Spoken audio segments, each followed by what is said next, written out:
duraadiiranayda shalay diricsanayda maantana ku dabadho dambaa ku run sheegte dayla ruuxii qaadana damin baa u yaalle ruuxa digashadaada iyo dowdhaafka caashaqa dib u soo xasuuso ay gu daalin aniga waa heesaha halaasiga ah ee kismaayo ka daaran waaya kani waa axmed macallin fiqi oo nooga warramaya kismaayo waxa laga wada hadlayo axmed macallin nasiib warka ifow adaa dagaal geli karee qorigaan kuu dhiibaynaaye dadkaad ilaa xasan cali khayrow adaa dadkaada dili karee qorigaan kuu dhiibaynaaye bamba ka dhex tuur cabdiraxmaan cabdishakuurow adaa dadkaada saas yeeli karee adna sidoo kale rooblow sidoo kale waxaa saxmiya adeer doorasha isugu tegaysaa qof carqaladayn karana ma jiro waayahay axmedow kismaayo maanta haddii duulaan laga bahalkeenayo oo xamar lagaga duulayo oo qoryo lagu qaybinayo oo sheekh shariif la leeyahay qoriga qaado oo xamar soo dumi shalay maxaa adiga lagu yiri markaa kismaayo ku shiraysay warka nasiib isdhagayso Jubbaland iyo Kismaayo waa hooyo waxay noqotay gogol Soomaaliyeed in meeshaan la dhigo in dadka Soomaaliyeed ay ka tashadaan dalkan meesha uu socday jihadu uu socdo jihad sax maahan waa jiho qofka lugta xanuunaysa la leeyahay kuma xanuunayse lugtuna waa ku fiican tahay madaxuna waa ku fiican yahay waan ordi karnaa la leeyahay Soomaaliyeed Jubbaland iyo Kismaayo waa hooyo waxay waaye shirki shalay Kismaayo markii farmaajo meesha haystay shirka Soomaaliyeed ahaa walaalaha quruxda badan ee daarood ee kablalah ee absame ee adu abtirinaysay ee quruxda badnaa xasankii ma ninkala yaa axmedoodii ahayn maxamedoodha xilliga hiraab ahaa may maxamedoodha mudullood ahaa may maxamedoodha habar gidir ahaa axmedoodha maaha miya kii shalay aad ammaan soo la shiraysay maaha miya kii shalay aad lahayd muqdisho badbaadi maaha miya see waxyi warniyahow ilaa ninka la yaa dhinac cosoble iyo jawaahir baarqab markay qayilaan waxa u soo baxa bay ku soo sheegaan adigana ninkaani waa axmed macallin fiqi oo nooga sheekeynaya kismaayo in qoryo lagu qaybinayo xamar lagu dibinayo waaye halka odaygii xasan ahaa uu saaka hiirtii waa beri jarmaalo ku dhuftay asagoo isku sii qaaday ebay axmed lehna ebayow badbaadi oo axmed madoobe iyo dani iga qabo iyo mucaaradka birina wuxuu u sii socdaa William Ruto iyo meesha la yiraahdo Kenya waa madaxweynaha Soomaaliya oo shisheeye ee dalalka dariska ee u cataabaya u calaacanaya gacan ka raadsanaya raba inay dhexdhexaadiyaan asaga iyo wiilasha Soomaaliyeed ee mucaaradka ku ah madaxda Soomaaliyeed ee mucaaradka ku ah madaxda Soomaaliyeed ee raba inay dadka badbaadiyaan waaye shirka aan ka sugaynaahi Kismaayo oo biri ku ilaan doona oo sida looga calaacanayo sida looga gubanayo waxa ka soo bixi doonta biri hadda is sheegay si dhageyst waxa ka soo bixi doonta time-ka doorashada aqalka sare xilliga dooranayo oo la soo saarayo aqalka sare maamul goboleedyada ka soo baxayaan aqalka sare sidoo kale aqalka hoose xilliga ay soo dooranayaan maamul goboleedyadu sidoo kale waxa soo bixi doona doorashada madaxweynaha waa sida ay noo sheegeen madaxda casuntay shirkan ila dhageysta dadban meelaha ka maqlaayay waxa ka soo bixi doona eedayn iyo cataw ma aha annagu hadda safar ma soo galina ciideedeen wada eedeena marka jumnaa ayaan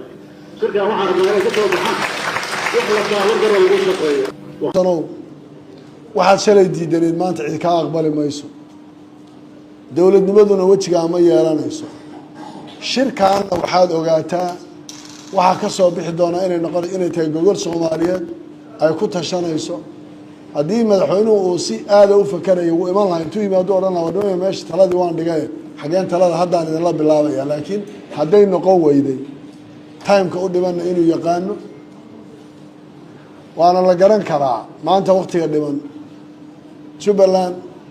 xildhibaanaha ka soo baxaya senataro puntland bay ka soo baxaan hirshabeelle galmudug intaba koonfur galbeed xildhibaanadaasi haddii weji lagu heshiiye la waayo oo dowladnimadu ay qaab yeelan weydo wax diidayaa ma jiro berri inaan shalayba waxaan u malaynayaa doorashadii hadda ugu dambeysay sanadka wuxuu ka bilowday kursiga ugu horreeya waxaa laga doortay jubbaland baa soo mahay inaan bilowno maxaa diidayo 51 sanadkii kuwii kaleba aan bilowno guddiyadii la sameeyay halka golaha mustaqbalka Soomaaliyeed ay ku leeyihiin mucaaradku ay dawlad dhiska Soomaaliya ay samata bixinta uga hadlayaan dhanka kale dadkii dawladda Soomaaliya kurs magaceeda hayay dadkii Soomaaliya madaxda iskaga dhigayay waxa ay ka doodayaan haddaan hawiyanahay waana la ku soo duulay xamar baa loo socdaa xamar baa la burburinayaa waa wareey tolaayay kacooy bay ku haysaa dawladda Soomaaliya ayaa waxayna baraysaa kacooy tolaayay waana la ku soo duulayay hawiyow bay ku haysaa waa dawladda Soomaaliya ninkii madaxweynaha ah ka hadda dhageysanaysa waa wasiirkeedii xamar baa lagu soo duulay hawiyo gubaa la yiri narrative-koodii intaas noqdo calaacal waxay kaga soo aroray tolaayay hawiyo kaca waa su'aale ma hawiyo madax u haaye waa su'aale ma muqdishay dalkaba xukumeen ama muqdishay madaxweyne u ahaa xasan waa su'aale ma hawiyo u ahaa madaxweyne aqliga xaaraanta ka dhargay ee aan dhihi jiray war meeshan mooryaan baa fadhida war meeshan dad aqal lama fadhiyaan waa kaas maanta narrative-koodii wuxuu noqday tolaayay waana la ku soo duulayay tolaayay hawiyow kacooy buu noqday subxaan allahi casa wajal halka kismaayo looga hadlayo mustaqbalka ummadda Soomaaliyeed si doorasho loo qaban lahaa wada jir ah hawiye dir daarood raxan weyn haddii la muxuu ahaa la sugu yimid xagga kale waxa maanta laga cataabayaa oo hadalkoodii noqday tolaayay hawiyow kaca farqiga u dhaxeeya marka kismaayo iyo maanta muqdisho waa mid daaway u jeedaan wixii dawladda Soomaaliyeed kursigeeda ku fadhiyay ee 4 sano xiijiyayna waxaasi ahaayeen mooryaanta maalin raas kaambooni ku bood maalin meel kale ku duul maalin bagol ku maalin galgaduud ku duul maalin haddii la ku rooyahay ka shax karso la sacaan ka shax karso waxaasay noqdeen tuugadaasay noqdeen haybta ku wada socota qabiil oo tolaayay maanta ku haysa oo 2025 tolaayay reehebel oo kaca ku haya ina macallin fiqi waxa maanta kama duwana maalintan la ascaana tolaayay lahaa Umar Sabaayadow maanta inuu yiraahdo habargidir Sabaayaday haddii la ku rooyahay marosada biskudiiqow inuu yiraahdo maanta xaalka maraya waa koobi anuu koobiyay fiqi dawladda Soomaaliya laascaana ka dagaalameynay arrintii laascaana ay koobiyeenaya tolaayay kacooy maraysa ina macallin fiqi wuxuu fariistay booska iyagu fariistay marka qabiilada kicinayo laha galad dagaal hadda waa galad dagaal marsadow abgaalow habargidow hawaalow bahal maray inallah wayna ay raajo dawladda Soomaaliya waa kufta balse waxaad badbaadin doona ama sabab bixin doona sida ay noo sheegeen golaha mustaqbalka ummadda Soomaaliyeed madaxdaasi markay ka fikirayaan doorashada Soomaaliya dhanka kale tolaayay iyo kacooy iyo muxuu ahaa habargidir Sabaayaday iyo haddii la ku rooyahay marosada biskudiiqow xag kale ka yeeris shaatiga la baxday waxay ahayd beena muujis waa soo dhawaanayaan ina macallin fiqi xasan maanta waxa kaga haray ina macallin fiqi jawaahir baarqab iyo cali qosoble oo nicida qaadkaas lacag fadhiya badad uga haray maanta xasan maanta wuxuu tuugsanayaa ebay axmed oo wuxuu leeyahay la hadal kismaayo waxa tirahdaan joojiye jirka oo dhaxgal sidoo kale bari wuxuu u gudbi doonaa halkaas iyo meesha la yiraahdo William Ruto iyo Kenya u gudbi doonaa halkaas maanta xaalku maray tolaayay iyo kacooy maraysa war waa su'aale war Sheekh Shariif aan hawiyahay war Xasan Cali Khayr aan hawiyahay war ma Rooblaan hawiyahay war Cabdiraxmaan Shukuur baan hawiyahay war hawiyanimadu waxay noqotay ma sida dhulkii iyo Muqdisho iyo xeriyihii dowladda loo xaraashtay ayaa magaca hawiye loo iibsaday magaca hawiye ma waxa iibsaday xasan sheekh maxamuud iibsaday oo wuxuu noqday gaaweeto oo sax ku cunay noqotay